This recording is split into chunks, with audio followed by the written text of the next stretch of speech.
So, joining us today is David Gino, a young content creator from the Philippines who runs his YouTube channel, David Gino. Welcome to the show, David. Hi, David.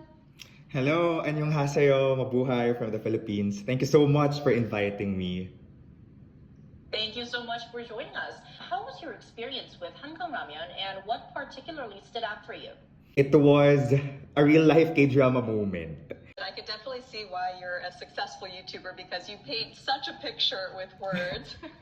So my question for you is...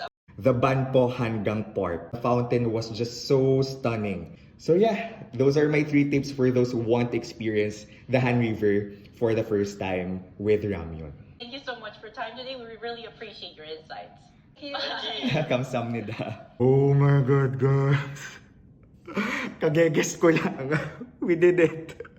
Kageges ko lang sa South Korea's Arirang TV.